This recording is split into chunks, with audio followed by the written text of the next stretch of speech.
तो गाइस मैं हूं तो और आप देख रहे हैं रेस्लिंग फैंस नेटवर्क। तो भाई एक new hall of fame inductee हो चुका है अनाउंस। डब्ल्यूडब्ल्यूई ने अनाउंस कर दिया है बैड न्यूज़ ब्राउन को, बैड न्यूज़ बैरेट नहीं, बैड न्यूज़ ब्राउन को। ये डब्ल्यूडब्ल्यूई लेजेंड है एंड अब ये हॉल ऑफ फेमर भी बन जाने वाले हैं। इनको डब्ल्यूडब्ल्यूई वाले लेगेसी अवार्ड देने वाले हैं, यानी कि इनको भी वो नॉर्मल इंडक्शन नहीं मिलेगी, ये वो मेन हॉल ऑफ फेमर नहीं कहलाएंगे, लेकिन लेगेसी अवार्ड जो मिलता है वो इनको मिलेगा। इसके साथ में जो पिछली भी अनाउंसमेंट हुई थी वो भी लेगेसी अवार्ड के लिए हुई थी एंड इनको भी लेगेसी अवार्ड ही मिलने वाला है। मुझे नहीं पता कि आप लोग इनको पहचानते हो या फिर नहीं, ज़्यादा बहुत मैं भी नहीं जानता हूँ, लेकिन एक इंटरव्यू शायद आप सबने देखा होगा इनका, एक आया था किसी न्यूज़ चैनल पे, if I am not wrong, वो आज भी काफ़ी शेयर किया जाता है। तो आप लोग सर्च करोगे बैड न्यूज़ ब्राउन इंटरव्यू तो आपको मिल जाएगा, जाके आप देख सकते हो वो क्यों वायरल था क्यों नहीं था। लेकिन फिलहाल मेन बात यह है कि एक और new hall of fame inductee हो चुका है अनाउंस एंड टोटल 6 थे अभी से पहले, 6 या 5 कुछ ऐसे थे एंड अभी ये 7वें नहीं तो 6ठे हैं। तो बहुत से लोग अब अनाउंस हो चुके हैं। पिछली बार मुझे लगा था कि अब मतलब दैट सेट होगा, अब इससे ज़्यादा कोई ऐड नहीं होगा, लेकिन अब ये भी ऐड हो चुके हैं एंड अब मुझे लगता है कि अब तो ये बस ही हो गया, अब इससे ज़्यादा किसी को ये लोग ऐड नहीं करेंगे इस साल के हॉल ऑफ फेम में।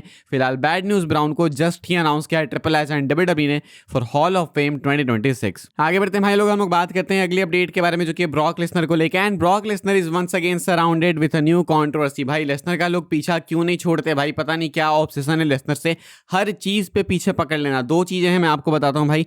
पहली चीज़ कि लेसनर ने ओबा फैमी को क्या कुछ रेसिस्ट बोल दिया एंड सेकेंड चीज़ पुलिस थी मंडे नाइट रॉ में, लेकिन लेसनर को क्यों नहीं पकड़ के गई। कितना अजीब सा साउंड करता है, कितना चीप साउंड करता है। पहले ओबा फैमी की बात करते हैं, मेन कहानी ओबा फैमी को ही लेके।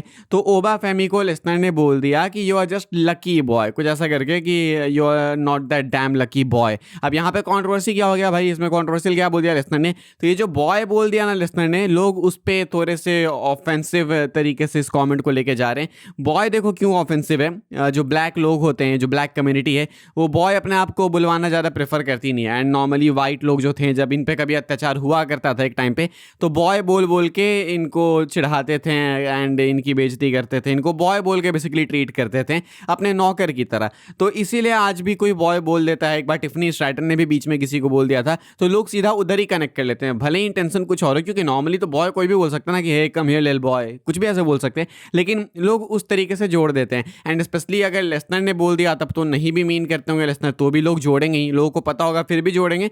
तो यही है ट्विटर पे ड्रामा। हालांकि गुड थिंग इज कि लोग इस बार डिफेंड कर रहे हैं बहुत अच्छे से कि भाई वो क्यों ऐसे मीन करेगा एंड अगर उसको ऐसा ही इतनी दिक्कत है ओबा फैमी से, तो तुमको लगता है कि लेसनर के पास इतनी पावर्स नहीं है कि वो ओबा फैमी को ओवर ही ना करना चाहे। लेसनर ओवर कर रहा है, ओबा फैमी को सपोर्ट कर रहा है, ओबा फैमी खुद भी ऐसे इमोशनल हो रहे हैं एंड वो खुद ही कहते हैं कि वो लेसनर को एडमायर भी करते थे। तो यहाँ पे फैंस बीच में इस चीज़ को, नॉर्मल सी चीज़ को ऐसे कॉन्ट्रोवर्शियल क्यों बनाना चाह रहे हैं, बाहर वालों को पता नहीं क्या दिक्कत है। सेकंड चीज़, हमने देखा कि स्टोरी के अंदर सेथ रॉलिंस को कॉप्स पकड़ के ले गए, तो लोग उस पर भी मजाक बना रहे हैं कि अच्छा लेसनर था बिल्डिंग में, लेसनर को क्यों नहीं लेके गए, सेथ को क्यों लेके गए। मतलब हद है यार, मतलब बस ही करो भाई, इतना तो क्या ही चीप होना। अभी तक ना लेसनर पे कोई भी एलिगेशन प्रूव हुए ना कुछ भी, ना ही उन पे कोई भी प्रॉपर लॉ सूट भी चल रहा है, बस नाम आया, उन पे केस भी नहीं हुआ है। तो लॉ सूट वगैरह तो बहुत बात की बात है, केस हुआ ही नहीं उन पे। पता नहीं भाई, अपने में ही जज बन जाते हैं, अपने में ही वकील बन जाते हैं, मोरल पुलिसिंग करते रहते हैं भाई एंड फालतू में किसी का नाम इतना क्या ड्रैग करना भाई, इतनी क्या ऑब्सेशन है। आगे बढ़ते हैं भाई लोग, हम लोग बात करते हैं रिंग जनरल गंथर की। Goldberg, John Cena, as styles को रिटायर करने के बाद रिंग जनरल को पता ही नहीं है कि अब वो आगे रेसलमेनिया में क्या करेंगे। पिछले 3 हफ्ते से डब्ल्यूडब्ल्यूई प्रोग्रामिंग से गायब हैं। बहुत अजीब बात है भाई, रेसलमेनिया अब धीरे धीरे बहुत ज़्यादा क्लोज आते जा रहा है एंड फिलहाल अभी भी गंथर के लिए कोई प्लान्स दिख नहीं रहे। वही सेम रिपोर्ट है कि गंथर जो है वो रे मिस्टीरियो को फेस कर सकते हैं अगर रे मिस्टीरियो रेसलमेनिया से पहले क्लियर हो गए। तो नहीं होंगे तो एक लेजेंड डाउट है, लेकिन सपोज करो अगर नहीं होते तो क्या होगा, क्या डब्ल्यूडब्ल्यूई वाले बस गंथर को ऐसे ही ड्रॉप कर देंगे। देखो उसके चांसेस बहुत ही कम है, अगर गंथर के लिए कोई प्लान्स नहीं भी होते हैं, कुछ नहीं भी होता है, तो भी गंथर को ड्रॉप मोस्ट लाइकली नहीं किया जाएगा। भले उनका एक प्रॉपर मैच ना हो, कुछ ना हो, लेकिन या तो वो किसी पर अटैक कर देंगे, नहीं तो किसी तरीके की उनकी अपीयरेंस हो सकती है। डब्ल्यूडब्ल्यूई वाले अगर गंथर को रेसलमेनिया से ड्रॉप कर देंगे तो एक बहुत ही मेजर अपसेट होगा एंड डब्ल्यूडब्ल्यूई वाले खुद भी ये नहीं करना चाहेंगे। लाइक ये जो पिछले 1 साल में हुआ है गंथर के साथ, गोल्डबर्ग को रिटायर करना, सीना को रिटायर करना, एज स्टाइल्स को करना, ये मजाक थोड़ी है। उसके बाद आपको रेसलमेनिया में मैच भी ना मिले, world title match, main event वगैरह तो बहुत दूर की बात है, आपको रेसलमेनिया में मैच ही ना मिले, तब तो तुम सोच लो ना भाई कि सुपरस्टार के साथ क्या ही बुकिंग है। तो फिलहाल भले इनको मैच मिले ना मिले, एक्सपेक्टेड है कि ये रेसलमेनिया का पार्ट होंगे, शायद एक सेगमेंट के लिए, नहीं तो किसी और पर अटैक करने के लिए कुछ तो होगा।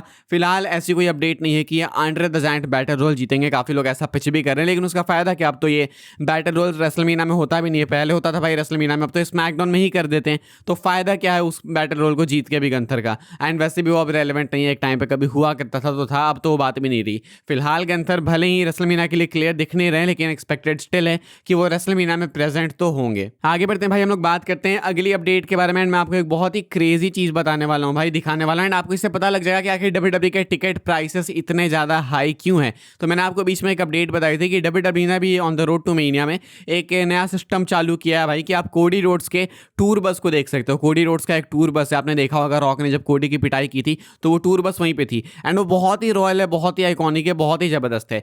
लेकिन अगर आपको उसका एक टूर लेना है कोडी के साथ में, तो आपको उसके लिए $10,000 पे करने होंगे कुछ चंद मिनट्स के लिए। एंड कमाल की बात है कि किसी फैन ने ये टिकट खरीद भी ली है इतने दिनों बाद। द कोडी रोड्स बस tour over WWE WrestleMania 42 weekend priced eight $9,950 पर person has sold out. Sold out समझ रहे तुम, मतलब ऐसी भी नहीं कि एक ही टिकट है, मल्टीपल टिकट्स थी एंड वो सारी टिकट्स बिक गई। लोगों ने $10,000 दे के वो टिकट्स खरीदे। इंडियन रुपीज़ में ये टोटल होते हैं आपके कुछ 9 लाख रुपए। 9 लाख रुपए लोगों ने स्पेंड किए हैं कोडी रोड्स के टूर बस को देखने के लिए, जो कि बस कुछ मिनट्स का एक्सपीरियंस है। ऐसा नहीं है कि उनको कुछ ऐसे मिल जाने वाला हिस्सा वगैरह उस बस का, कुछ मिनट्स के एक्सपीरियंस के लिए। एंड इसी पे भाई इंटरनेट का रिएक्शन ऐसे आया कि भाई अगर ऐसे लोग इतना पे करने को तैयार हैं, ऐसे अमीर अमीर लोग हैं जो कि कुछ मिनट्स के लिए करने को तैयार है, देन तो ऑब्वियस सी बात है कि WWE वाले अपने टिकट प्राइसेस मतलब महंगे करेंगे। कि अगर तुम देखो कि WWE कुछ भी मन चाहा जो भी कर रही है, उसके लिए भी टिकट्स बिक जा रहे हैं, तो वो ऑब्वियसली बेचेंगे ना। उनकी कहाँ गलती है, फिर तो फैंस की गलती है। इतने पे नहीं माने भाई, तो लिव मॉर्गन के साथ शायद पास्ता वगैरह बनाने का भी कुछ सिस्टम चल रहा है कि आपको अगर लिव मॉर्गन के साथ खाना बनाना है तो उसके लिए इतना पे करो। पता नहीं ये क्या हो गया भाई, टीके वाले क्या करवा रहे हैं अपने प्रोफेशनल रेसलर से। ये रेसलिंग के लिए WWE जानी जाती थी, स्टोरी के लिए, ये पता नहीं क्या टूर बस का टूर ले लो तुम, या फिर ये खाना बना लो। ये कौन सी बातें हो गई भाई, एंड लोग खरीद भी रहे भाई, मतलब गजब भाई, $10,000 देके। आगे बढ़ते हैं हम लोग, बात करते हैं भाई अपनी आखिरी अपडेट के बारे में। एंड एक डाटा है जो कि मैं आपको बताने जा रहा हूँ। 2026 चालू हो चुका है, 3 महीने बीत चुके हैं भाई लगभग। एंड ऐसे में अभी तक इस साल में कौन कौन से WWE सुपरस्टार्स अनबीटन है।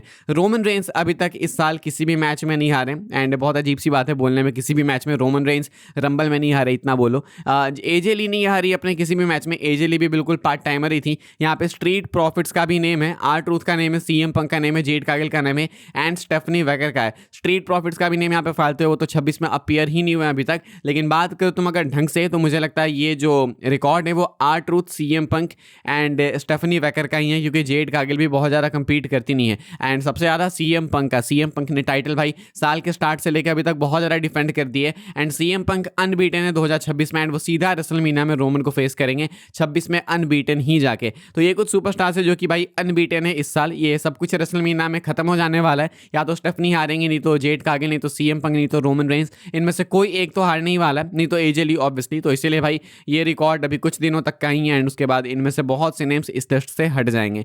फिलहाल भाई इस वाली वीडियो के लिए ये सारी अपडेट्स थी। आई होप सो आपको इन्फॉर्मेशन मिली हो तो वीडियो को लाइक कीजिएगा, शेयर कीजिएगा एंड सब्सक्राइब कीजिएगा चैनल को, ताकि आने वाले टाइम के अंदर आपको और भी सही WWE के अपडेट्स वगैरह सबसे पहले देखने को, जानने को मिलते रहे। फॉलो कर सकते हैं आप लोग मुझे इंस्टाग्राम एंड ट्विटर पर, लिंक आपको मिलेगी डिस्क्रिप्शन में। ज्वाइन कर सकते हैं व्हाट्सएप चैनल को, उसके भी लिंक है डिस्क्रिप्शन में। मिलूंगा मैं आपसे अगले वीडियो में जल्दी ही, तब तक के लिए goodbye, thanks for watching.